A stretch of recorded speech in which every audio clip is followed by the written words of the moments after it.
Bluff City Media presents the Two Buck Sports Show with your hosts, Rusty Buckets and Uncle Buck. Now, let's get to the show.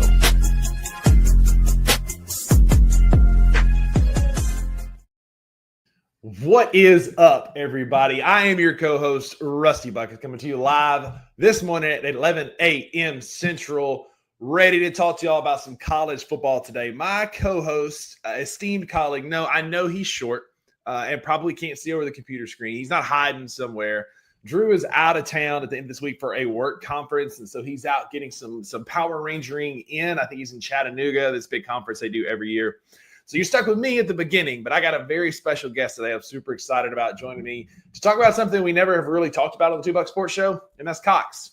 Gamecocks, of course, the South Carolina football team, and I'm super excited to have my buddy Daniel on the show here in a few minutes. But I do want to take this time to talk to you about Ounce of Hope. Huge fan of Ounce of Hope. Remember the code BluffCity gets you 15% off your first order. Scan this QR code, takes you right to their website.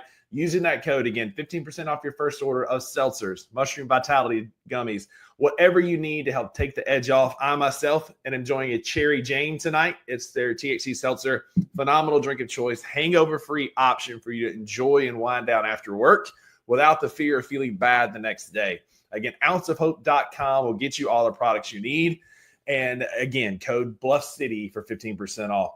On the other side of this quick bumper video, I got my guy Daniel joining all the way from the upstate of South Carolina. Big fan of his. He and I go way back to my previous life as a PT. So super excited to have him join the team. And we'll get after it right after this.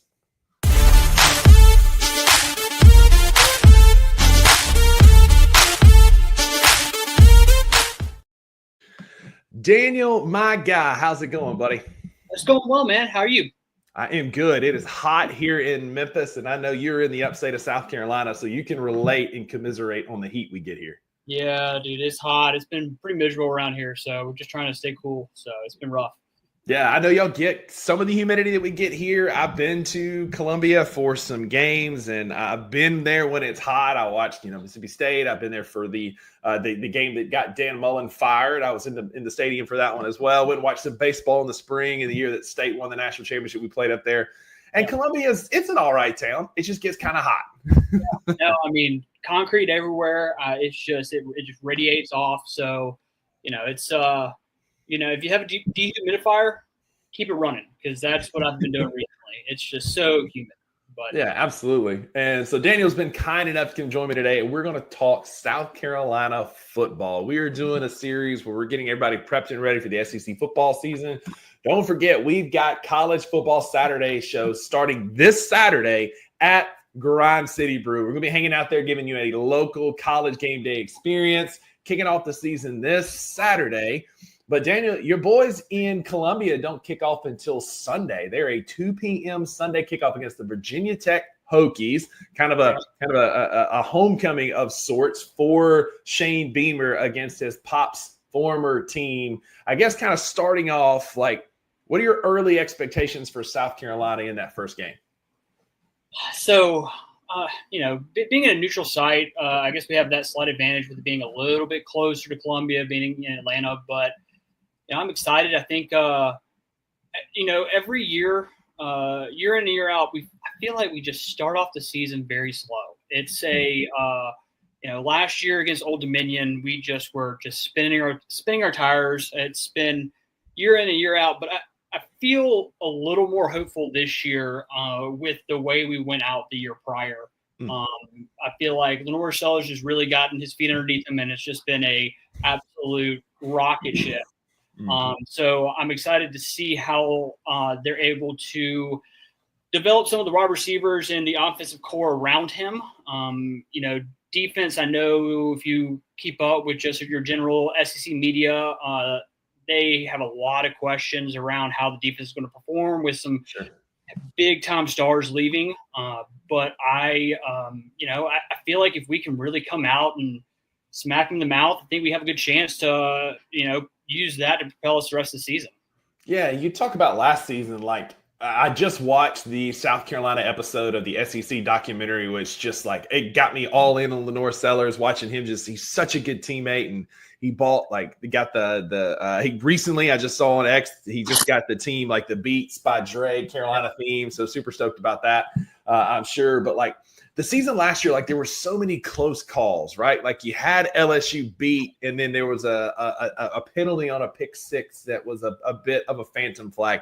You had Alabama on the absolute ropes and going to beat them. Like felt like it was a game that y'all had in the bag, and then ending it on kind of a sour note, like you said. Not trying to like dig up old habits. You did beat Clemson, but the ending kind of on a sour note with a loss to Illinois.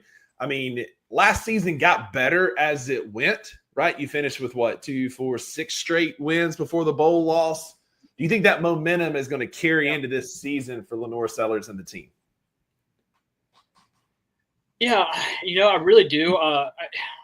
If I had to, I'm a South Carolina fan, so I am always tiptoeing around any possibility of there being some kind of big time season. But I'm a little concerned as to our opponents being able to scout out his tendencies and things like that. But I mean, if you watch his highlights, he can pretty much make anything happen. Sure. But I do think that the way that we finished last season, 6 in a row, is just phenomenal. And we were, just performing better than I would have ever expected at that point. So I think there is a good chance of that kind of snowballing into a pretty stellar year this year. Yeah, I mean, you were within, 2 possessions, one in the LSU game and one in the Alabama game, of being a 10-11 win team last year. And so, that's some great experience for a guy like LaNorris Sellers. You talked about the defense. It's going to be led by freshman All-American Dylan Stewart, just an absolute stud pass rusher. So having a guy like that can certainly help the defense. It's going to put pressure on quarterbacks early in the season while the secondary is still trying to get their legs underneath them and figure out coverage and figure out how to play. You've got a couple – you've got Virginia Tech, which is a team that's kind of mired in mediocrity, not necessarily a great team. Is a good first, like you said, neutral site game before you play South Carolina State, and then SEC play starts early with Vanderbilt third week of the season, September the 13th. Do you think Dylan Stewart can kind of be that anchor that gets the defense over the hump before you start SEC play?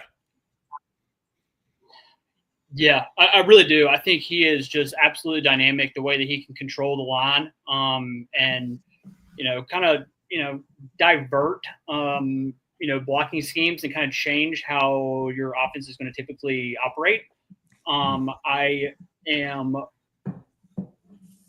I guess I'm hopeful that our secondary is going to be able to live up to the way they've been doing it for the past couple of years. They've just been stellar. But I mean, regardless, any defense behind Clayton White, our defensive coordinator, has performed incredibly. So I know that he is out there absolutely grinding and getting those boys in shape and ready to go and schemed up. So that's the big thing is if I feel good about our front defensive line, but if our secondary can develop and get behind it, I feel good about how we're going to be able to defend some of these SEC offenses.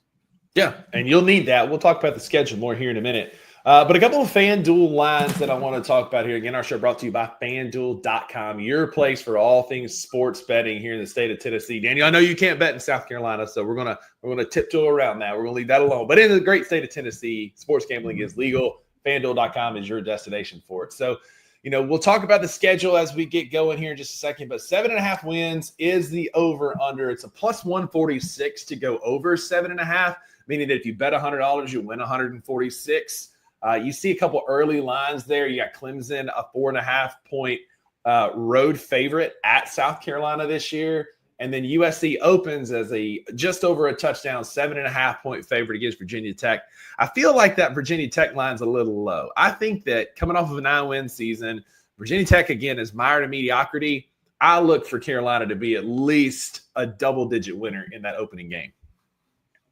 Yeah, no, I feel the same way. I think 7.5. You got to take the Cox there. That's a big one that I saw immediately when LaNorris Sellers. He's just so good. He can produce so much on the offense, and looking at. I mean, don't get me wrong. We had some close calls last year, but I feel pretty confident at that being a solid USC pick. Win total. I immediately, when I saw that initially, I immediately was like, oh, over, easy. And then, you start listening to other podcasts and other media groups, and they're just downing the fact that USC has lost so much on defense and don't know how they're going to be able to perform, and losing some of our offensive weapons. It's just, back and forth. But, at the end of the day, I feel good about that. I feel like we're going to get to a hot start during the season. And I feel like 7.5. I feel if I were a betting person, if I was in a betting state, I'd take the 7.5 over for sure. Attaboy. And I think so. So we'll talk about the schedule now as we kind of get into more of this. I put the 9+ wins on there for a reason. And here's why. So your schedule is brutal. Like, we'll start there. 6 of your last 7 are against AP top 25 teams, starting on October the 11th, where you play at LSU, home for Oklahoma, Alabama, at Ole Miss and A&M. Then you got Coastal Carolina, which could very easily be a top 25 team as well, as a kind of a group of 5 that plays good football. And there's some hype around Coastal this year. Before your rivalry game, the Saturday after Thanksgiving, where Clemson comes to town, the number 4 team in the country. So you're going to need to hit that stretch at a minimum of 4-1. Like, you really need to come into that LSU game 5-0. And it's doable because your schedule is front-loaded. Again, game neutral site against Tech, South Carolina State, Vandy, at Missouri, which is a sneaky good team as well. I've got that game circled as one that's going to be an early test for both. And then Kentucky comes to town. The schedule is rough, but there's a path to 8 wins here because that's what it's going to take to hit the over, right? You win those 5, Daniel, there's an opportunity for some upsets here. You almost beat Alabama on the road last year. Why can't they come to Columbia? I said on a show last week, I called it early before the season starts. Y'all heard it here first. I picked South Carolina to upset Alabama at home. Yeah, I feel good about that one. I really do. The way we were able to play with them last year in Tuscaloosa, and the way that our offense is able to, operate with at least the style of defense they were playing last year, I do feel good about that. I think that we've got, moving into the season, we got some big time question marks about some of our roster, including our starting running back and, things along those lines. But I like that Alabama game. Honestly, I like that game more than I like that the majority of the other games in that 6-game stretch. So I do feel good about that one for sure. Yeah, I think that's a good one. Another prime opportunity for an upset is Texas A&M. I don't believe in Texas A&M. I won't believe in Texas A&M until they prove me otherwise. You play at College Station on November the 15th. You get a bye week after traveling to Oxford, and then you go to College Station. A&M is notorious for playing better at the beginning of the year and then stumbling as the season goes on.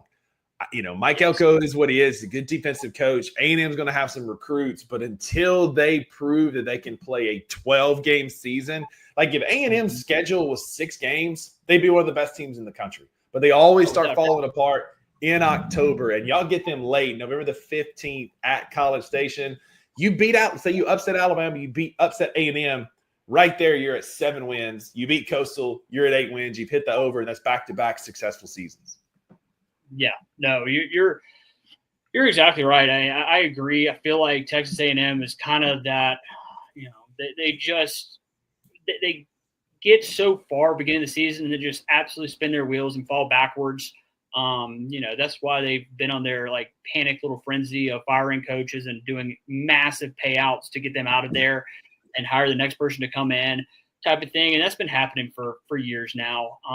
So not to down Texas A&M. They have a great program. They have a great tradition, but I do feel good about that one as well. I guess the biggest thing is, we were road warriors last year. We won, I believe, all but one of our away games, and the away game was at Alabama. And you should have won that one. Absolutely. Oh my gosh, it kills me every time. I have struggled to watch that SEC documentary because of that. The first game, I was like tearing up. I was like, oh, I can't stand this, But no, I feel like there's some big opportunities.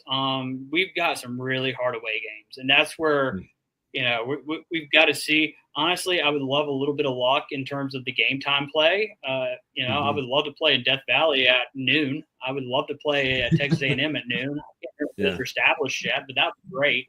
Kind of get the crowd out of it a little bit. But we'll just have to see how we match up, and that's a whole nother thing. Is with the way the transfer portal is these days. Yeah, it's hard to kind of get a gauge as to where the team is going to open up at. I feel like the preseason polls are kind of BS. Like, I would love if they just stop doing polls for the season and give it like 2 or 3 weeks and then make a poll. Because, look at Florida State last year. Who knew that was going to happen? So, it's just so hard with the way the transfer portal is. So, I don't know. It's going to be, you give it 3 weeks and then take a step back and look at how the entire college football world is looking, and then you can start making some better calls, right? But Agreed.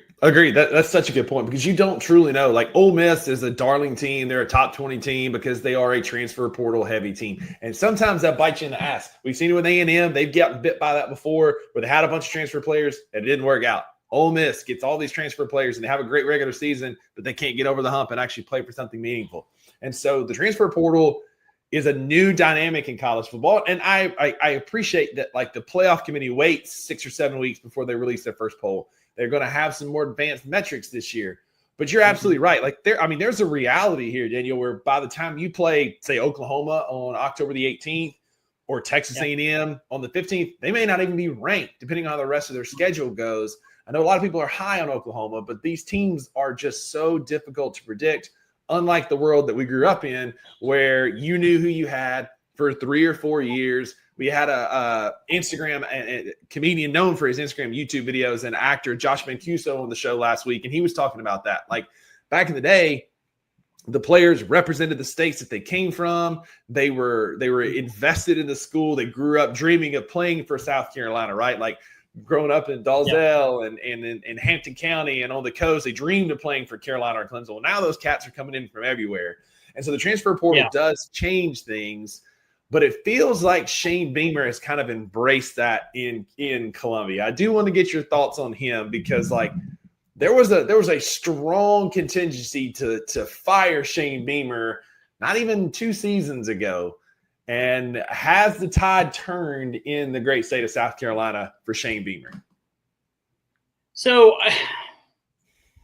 yes, 100%. I could not be more of a Shane Beamer fan. Like, right here, I have this signed picture of Shane Beamer. Like, I love the man. I think he's great. Love that. I literally, I think that his the culture that he has built, the vibes he gives off are just awesome. And I think that for me, I wouldn't say it's shifted or changed, even when there were the rumblings of, getting rid of him and moving on. I never was on that bandwagon. You've got to give him time. This is not we're not a Alabama. We're not a, Tennessee. We're not a Florida. We're not Georgia. We're in the SEC, but we're not that. You've got to give time for culture to develop. And that is what I think he has really developed. And I don't just see that on the field. I see that outside of the field I've got some friends that work for the athletic department, and you can just tell that it is like a different culture that he has developed. And that's what I'm the most excited about, just the continued development into that. Yeah, for sure.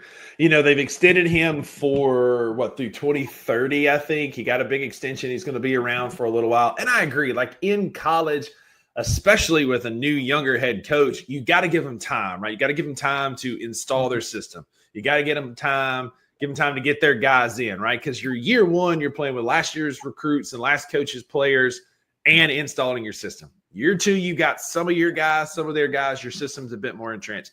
Year 3 and beyond, that's the old Mike Leach adage, right? Like in the third year of Mike Leach, everywhere he went, you went to the Rose Bowl, except for Mississippi State, unfortunately. But it was like that's where the team kind of turns. And so I feel like Beamer's kind of hit that. Like it's evident from that SEC documentary and just everything you see. The players absolutely love him. He's a player's coach. They love to play for him, and he's got that buy-in, Daniel. I think that goes a long way in helping a coach endear to a fan base when the players are all in. Yeah, no, 100%. That's, I'd really, if we're going to talk about the team in the big way in the upstate, Clemson, Dabo Swinney, he's that, kind of charismatic kind of guy. And I always despised that. And having Shane Beamer, he's like, I don't know, he's similar in a way, but not as corny as Dabo Swinney, in my opinion, which I appreciate. He's don't get me wrong, Dabo Swinney's a good coach, I guess, if you want to look at it that way. But I feel like, something that we were lacking for a long time was just a player's coach. Steve Spurrier was an incredible coach, probably one of the best to ever coach. And, after he left, Will Muschamp came in and he lacked that player relationship, in my opinion. He was a more fiery guy. With Shane, I think we have a little bit of everything, and that's what is so important and honestly just so massive when it comes to the recruiting aspect of things. Buy in immediately, and he's able to do that. He's out on the recruiting road all the time. He's got an incredible staff around him that he has built and made his own, and that's what I think is like the biggest part of where we're at right now with Carolina football. Yeah, and Carolina has deep pockets, like deep pocket alumni that will support that school, that will support that program. And in this day and age of NIL, like you're going to have to do that to keep the LaNorris Sellers of the world, who's getting a ton of Heisman hype. He's plus 1,500 odds on the Heisman. I think it's 1,500 or 1,700, which is still, strong odds for the Carolina quarterback. You've got a freshman All-American, preseason All-American. Dylan Stewart's going to have to keep around. And so Shane Beamer knows how to work the boosters and knows how to work the system to keep that money in the pockets of his players to keep them around. Yeah. So you heard Daniel earlier. He said at 7.5, you want to take the Cox. Pause. Daniel, I think 9+ wins is definitely in the realm of possibility here. Again, looking at the schedule, plus 300 is a very kind of a tasty little line there at plus 300. And if you really want to get squirrely, plus 540 for South Carolina. I know the schedule is brutal, Daniel, but plus 540 to make the playoffs is another little saucy line that I'm interested in because they are a dark horse. If LaNorris Sellers can develop, this team has like Cinderella playoff team written all over it because you've got a schedule that if it falls in your favor, you get. Last year, you had more bad luck than good in big games. But if this year the ball bounces the other way, there's a path to the playoffs in this schedule. Yeah. Actually, I was talking with my neighbors the other day. Shout out Brian and Steph. We were just talking and, we said this could be the season. Like this, there is chance of that happening. Like, going into last season, we did not think that was a possibility. We were hoping for 6-7 wins, and we flew past that. We had an incredible finish to the season, and the way we were playing and the way we were operating as a team gives me that that thought that 9 wins is definitely possible. And playoff contention. We were so close last year. We were one of the first 2 out, I guess, if that's the way you look at it. It stinks that it came down to Alabama, Ole Miss, and us, where unfortunately, when we played both of those teams earlier in the season, we lost to them, and they automatically would have gotten the shoe up. If we had beaten one of them, we would have been a for sure playoff team. Absolutely. So I feel like the opportunity is there. again, to kind of reiterate, I feel like we start slow every single year, and then we build momentum. And I think that this is a chance for us to come in and play Virginia Tech on a neutral site and really,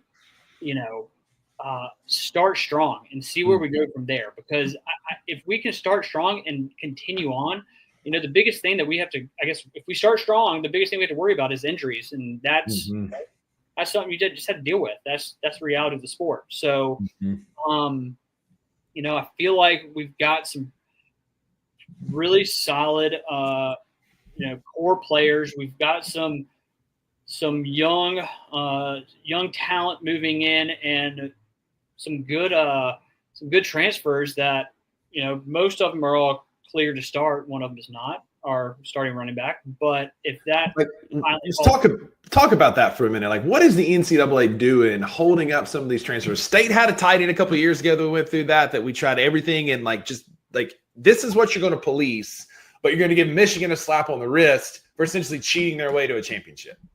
Yeah, that's it is for probably the past. I mean, for people within the athletic program, it's been a headache for the last 200 plus days.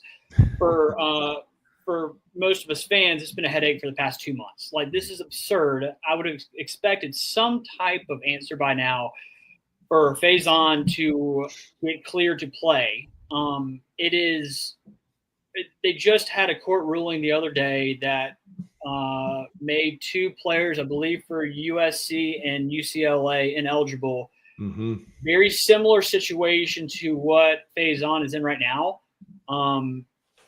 But I'm still holding out hope, and yet we still don't have any answers. And we're so close to kickoff. This is insane. I think UNC had the same issue 2 years ago with one of their star wide receivers.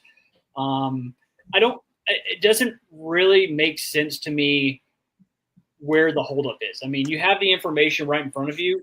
Like, you're done with the Michigan stuff. We got that all taken care of. Like, let's get some answers. So I don't really understand how the NCAA operates in that regard a lot of the time. But I am hoping that, we don't have the most depth at running back, so we would really need some positive news here in the next couple of days. Yeah, no doubt. And in a world where FIFA governs soccer, the NCAA might still be the most corrupt organization in the world, just the way that they pick and choose what they go after, who they allow to be eligible, what schools they allow to get transfers in and eligible quickly. Like, we could write a whole book about that. But Daniel, I didn't prep you for this. I do have a quick commercial that we're going to run. We're going to run through a quick commercial. You got to pay the bills. You know how it goes. And on the other side, we're going to talk just kind of SEC at large. And I definitely want to get your take on Clemson. So y'all sit tight as we go through this commercial. We'll talk about it on the other side.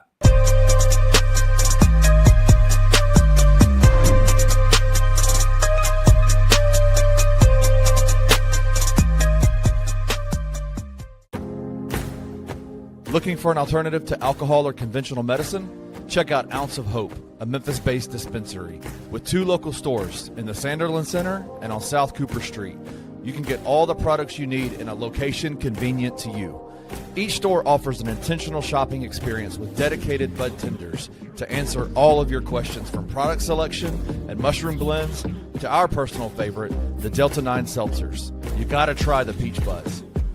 Try Ounce of Hope at either one of their 2 Memphis stores or at www.ounceofhope.com for convenient products shipped right to your door. Use the promo code BluffCity for 15% off any order, excluding sale items. Cannot be used in conjunction with other promotions or discounts. One use per customer.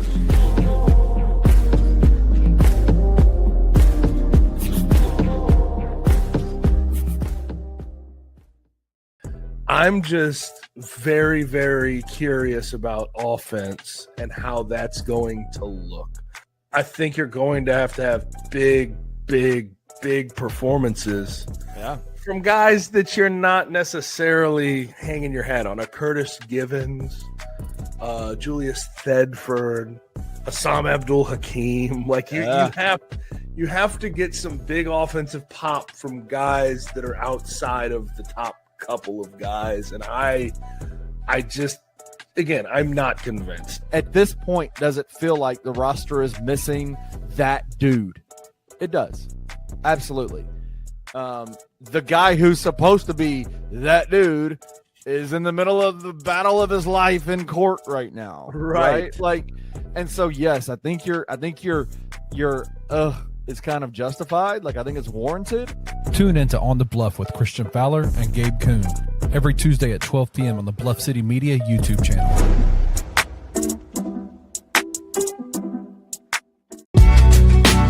In the heart of the Highland Strip for 27 years, Trilogy Tattoo has helped tell stories for Memphians for generations.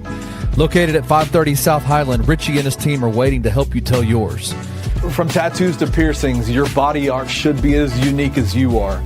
Voted a Memphis Flyer top 3 tattoo shop in the city of Memphis since day one. Your story will be safe here at Trilogy Tattoo. Open 7 days a week, Monday through Saturday, 11 to 11, and 3 to 11 on Sundays. They have convenient times waiting on you. Let Trilogy Tattoo help you tell your story.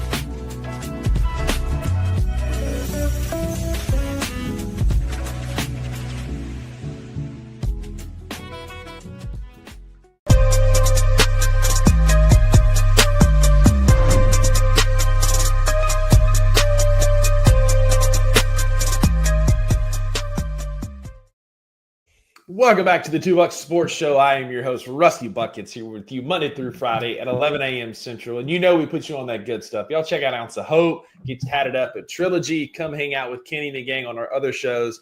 But today I got my guy Daniel here with me today. We're talking South Carolina football.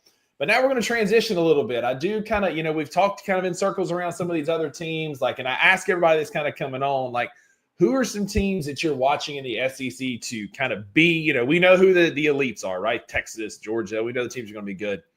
You can pick South Carolina if you want, but who's a team that you think is going to surprise some people, and who's a team that you think might be a bit overrated and fall? That's a good question. I think, I haven't heard much about, Tennessee. I know they had their QB issues towards the end of the season, or I guess the beginning of the year. So I don't know much about what's going on up in Knoxville. But one that stands out to me, and it's probably because I just haven't been paying that much attention as to some of the overhype, is Oklahoma. I don't know what has been transpiring. I know they kind of finished a little bit hotter at the end of the last season. But people have been really hyping them up, and I don't know if I am fully on board with that one. The other one is Florida. Florida is a big one for me. I don't quite understand how they have all of a sudden just risen in the ranks and just jumped so high out of nowhere. I'm sure that there is they got some solid transfers and recruits, but still, just based on where that team kind of was at last season, I don't know how they're in the. I think they're in the top 15. I think they're right behind South Carolina right now, and I don't really know how I understand that that progression that they have them on again, and that's why I said from the get-go earlier the preseason polls. I wish we would just do away with them. But those are probably my two. I think there's a little bit of hype around Vandy, which is kind of weird. Yeah, right.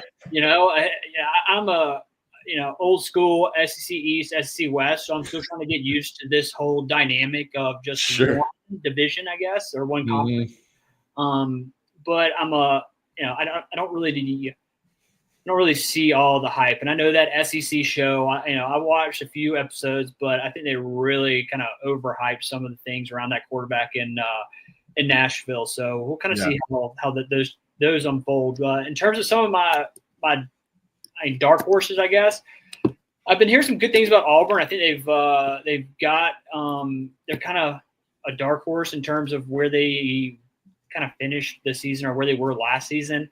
I think there's some definite opportunities. I'll be 100% honest. I haven't really been focused on schedules outside of South Carolina's, so I don't know where their strength of schedule is, but I know that I don't think it was anywhere near where South Carolina's was, so there's definitely some opportunity. And then, that's probably the biggest one. All the other ones, I think, is just going to be, typical SEC just grinding it out. So, Yeah. we'll see. Auburn is an interesting one. Yeah, I mean, I get there is some dark horse hype. I think their defense is going to be better. I'm not a big believer in Jackson Arnold, and I definitely don't believe in Hugh Freeze. You talk about being lame. Like, that dude is lame. And, Auburn, they can claim all the fake national championships they want. No, right? I don't think they're going to be that great next year. Florida's an interesting one as well. You talk about, like, some momentum to fire a coach. Like, they were all the way out on Billy Napier last year. All of a sudden, for him to win 3 straight at the end of the year and then beat Tulane convincingly in the bowl game. But Florida's schedule is absolutely brutal. It's one of the toughest in the country. They got a stretch where they play LSU, at night on September the 13th, at Miami, home versus Texas, at Texas A&M, and then home for them Bulldogs from Mississippi State. I look for my Bulldogs to maybe pull off an upset there. Yeah. But then they still have games against Georgia, Ole Miss, and Tennessee to round out the rest of their schedule. Man, that is a brutal schedule. And I just – like, DJ Langway might be the truth, but I just don't buy Billy Napier as that head coach there. Yeah, no, I couldn't agree more. I think that's the biggest thing. For a program like Florida to be that out on someone in the middle of the season, and yes, they finished strong, but I haven't seen enough to really buy in on that. Yeah. I do apologize. Not thinking about this State. How are they looking this year? Oh, brother. I think we're going to be better. FanDuel has us at 3.5 wins. I'm hammering the over. Our schedule is absurdly hard. We have the second highest, first highest, depending on who you look at, strength of schedule in the nation. Partly because we play in the SEC, and partly because we got the short of the stick with this new conference alignment. Like, it is what it is. And we play, Texas, get them at home this year. We played really well against them on the road last year. But we still got home games against Georgia. We play at A&M, at Florida. We got Tennessee at home, which is a very trendy upset pick right now, which I would love nothing more than to upset Tennessee in Starkville on September 27th. Shout out to all the balls out there. I would love that. Our ceiling, I think, is 6 wins. And if you get 6 wins, A, with this schedule, B, after what we did last year, that's a win. The problem is we're going to have to score 50 points a game because our defense is going to be a block of Swiss cheese, like a literal block of Swiss cheese. Is terrible. Yeah, that's rough. And going back, you were just talking about Texas. That's another one. I know they're coming in number 1, and but I've got some question marks about Arch Manning. I really do. I think he's good. But it's just a lot of question marks. And my good friend Grace, who is from the great state of Texas, is probably going to scold me for this later. But I see them being good. I don't know if they are going to. They got a good draw last year with their schedule. And again, I have not looked at Texas' schedule, but I do have some question marks around how they're going to finish out the season, especially behind Arch Manning. So yeah, I agree. Well, all right, man, we're wrapping up this show. I'm going to give you a little space for a little trash talking. What about your upstate rival, Clemson Tigers? You talk about a team with a lot of hype, a lot of Heisman hype around Klubnik. Like, a lot of people feel like Dabo might be back. What are your thoughts on the Tigers? They have over the past 2 or 3 seasons, they have fallen off of their high horse, the highest of horses. They are just riding so high, and it has been actually, honestly, hasn't been that fun to watch them get humbled because they just quiver in their hole every single time that they don't have the stellar season that they expect. Now they are benefiting from playing in the ACC, which they have their few decent teams, but it's just at the end of the day, their schedule is they got a huge first game and a huge last game, and that's really it. They play one other ranked team, being the 16th ranked SMU Mustangs on October the 18th, and I don't even know that I'd call that like a ranked game, truly. Yeah, I think that don't get me wrong, SMU had a great season last year. And based on the criteria and everything, they deserve to be in the playoffs. But that was the most boring playoff game that I'd ever watched. It truly was. It was bad. So I am, I think that I think Clemson's got a good team, but I just don't think they're going to be tested all year. And they'll probably come into Columbia at the end of the season, right after Thanksgiving, and they'll probably be 11-0 or 10-1. And that's the reality of it. And we'll kind of see where it goes from there, how our season progresses. But,